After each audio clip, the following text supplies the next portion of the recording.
Irmãos, irmãs, que bom estarmos juntos mais uma vez para a nossa reflexão, a nossa oração.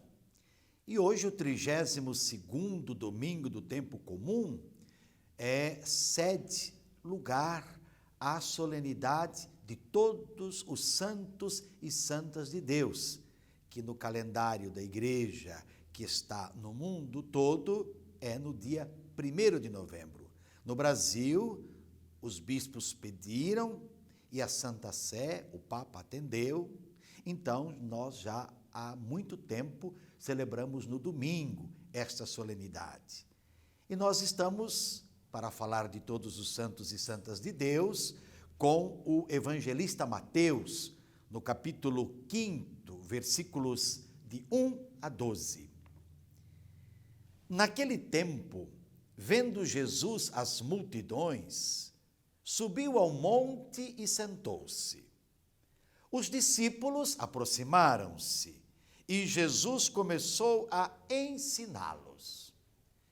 Bem-aventurados os pobres em espírito, porque deles é o reino dos céus. Bem-aventurados os aflitos, porque serão consolados. Bem-aventurados os mansos, porque possuirão a terra. Bem-aventurados os que têm fome e sede de justiça, porque serão saciados. Bem-aventurados os misericordiosos, porque alcançarão misericórdia. Bem-aventurados os puros de coração, porque verão a Deus. Bem-aventurados os que promovem a paz, porque serão chamados filhos de Deus. Bem-aventurados os que são perseguidos por causa da justiça, porque deles é o reino dos céus. Bem-aventurados sois vós, quando vos injuriarem e perseguirem e, mentindo, disserem todo tipo de mal contra vós, por causa de mim.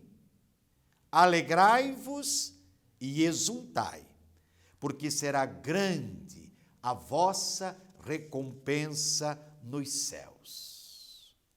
Palavra da salvação, glória a vós, Senhor.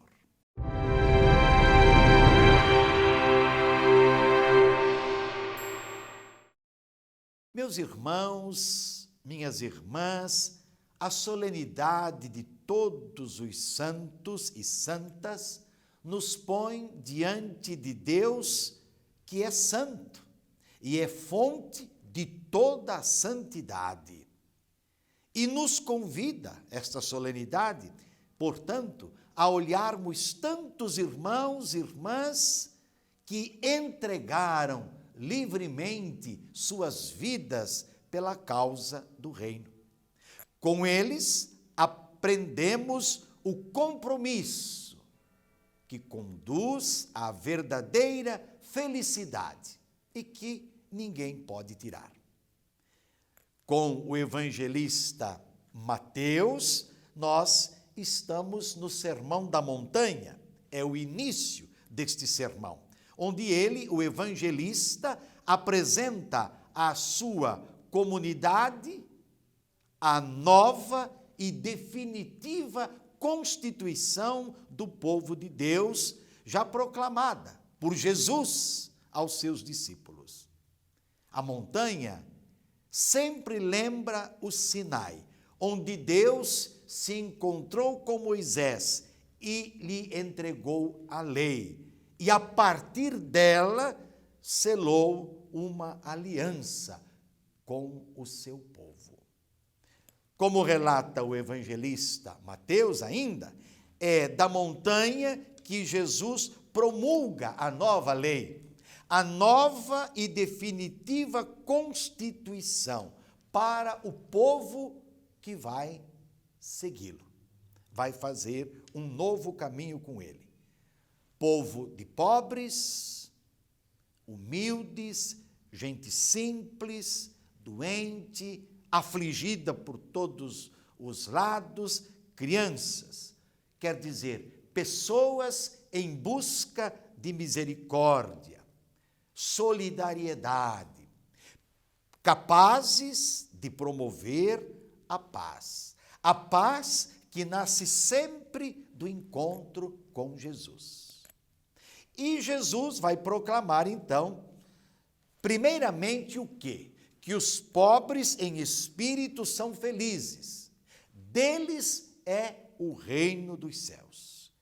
Esta bem-aventurança está intimamente unida à 8ª bem-aventurança, que proclama: felizes os que são perseguidos por causa da justiça. Deles é o reino dos céus. A promessa do reino, portanto, é para os pobres em espírito. E o que quer dizer pobres em espírito?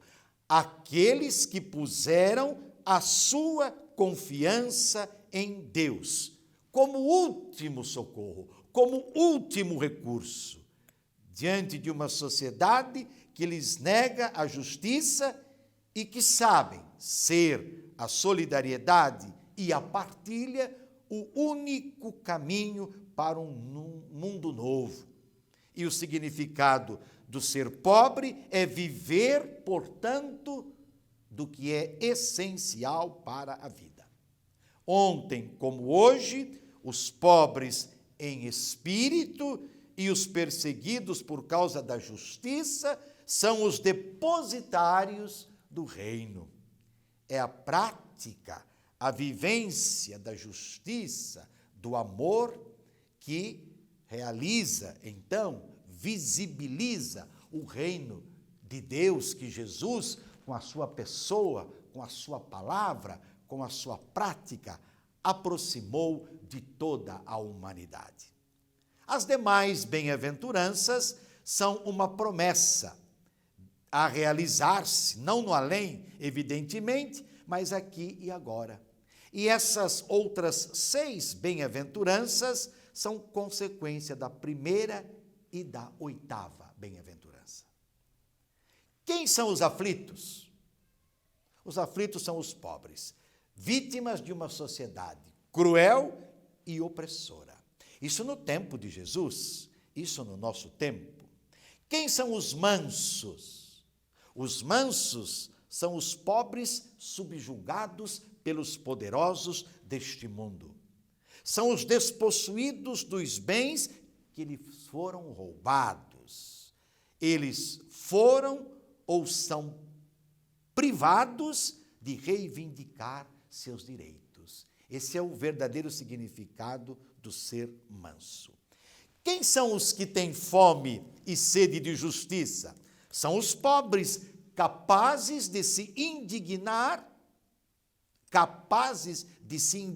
vejam bem, diante dos desmandos que promovem violência, promovem a morte.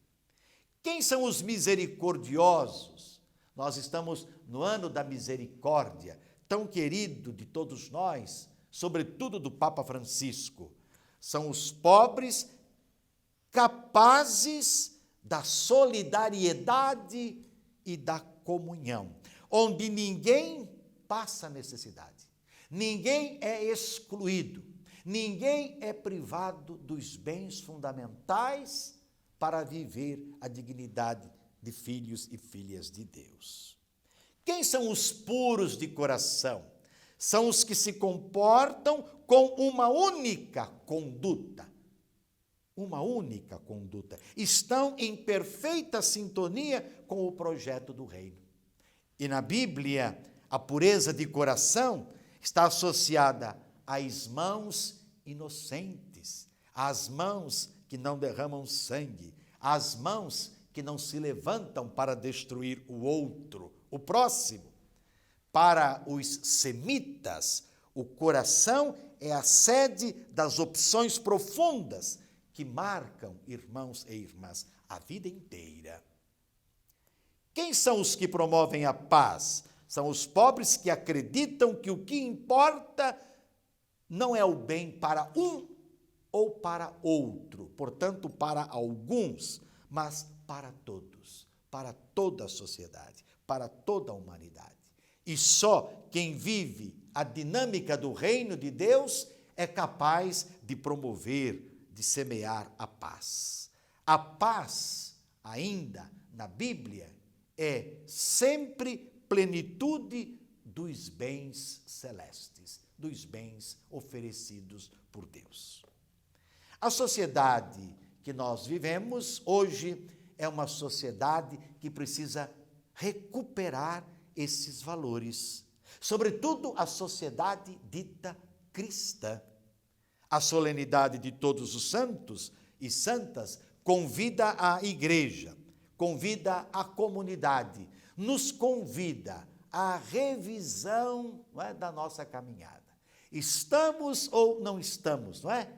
Configurando nossa vida com a vida de Jesus, conferindo nosso testemunho com o testemunho de Jesus, amando como Jesus amou. Nossa filiação divina se traduz, podemos perguntar, na prática do bem e da justiça?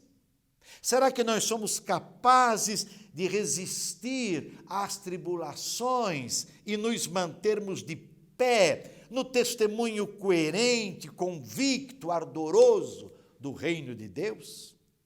Acreditamos, irmãos e irmãs, que ser santo é possível e que tudo o que fazemos deve nos conduzir à santidade?